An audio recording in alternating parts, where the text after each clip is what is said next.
Africa is famous for its textiles. You talk about ashoke, you talk about kente, you know exactly what I mean. But manufacturers of textiles on the continent are coming under increased pressure, not just because of cheap imports from Asia, but also the second-hand markets as well. Kennedy Gondwe reports on the situation in Zambia. Zambia has a rich cultural heritage.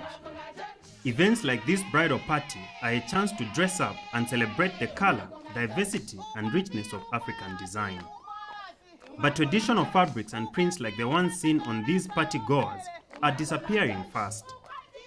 The outfit I'm wearing is called musisi. It's a combination of a skirt and a top.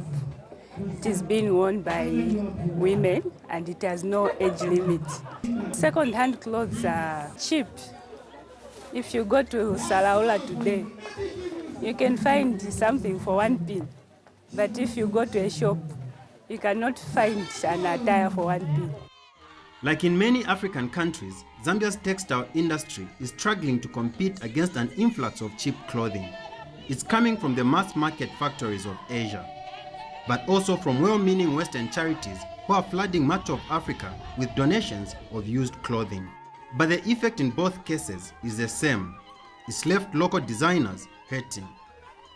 With the cultural importance placed on textile prints and designs, one would have thought that Zambia has got a vibrant textile industry. Unfortunately, not all is rosy with the sector.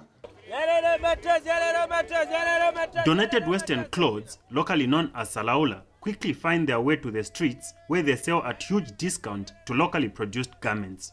They can be seen on Zambians everywhere, from big company bosses to the humblest office cleaner.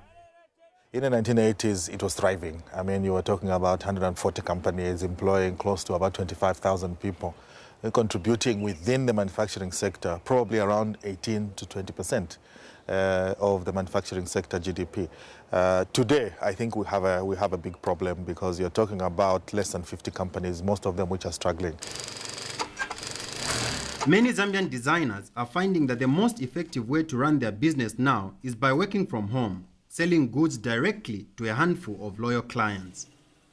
This is what Charity Ngoma has chosen to do. There are so many challenges that we face.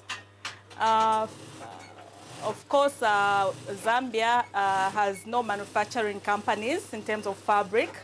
They've all closed down. So most of the fabrics which we use are imported, but they sell in local shops. And the same shops are very few. We have very few shops in town which sell the materials that we want. So with Zambia's textile industry hanging by a thread, what does the future hold?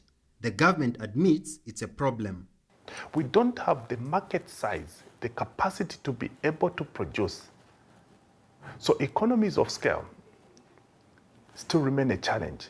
And that is why, at the regional level, we are saying, why don't we get SADC, COMESA, and the East African community be collapsed into one huge market block? Because unless you have a size of a market, it becomes unprofitable for a chap to set up a textile industry only to sell to 1 million people. But clamping down on cheap imports presents problems of its own. For many of the poorest Zambians, cheap Chinese garments are now their only option if they are to dress themselves. And with a growing shift towards Western-style clothing, particularly among the young, the future could see Zambia's vibrant textile become exclusive attire, worn only for celebrations like this one.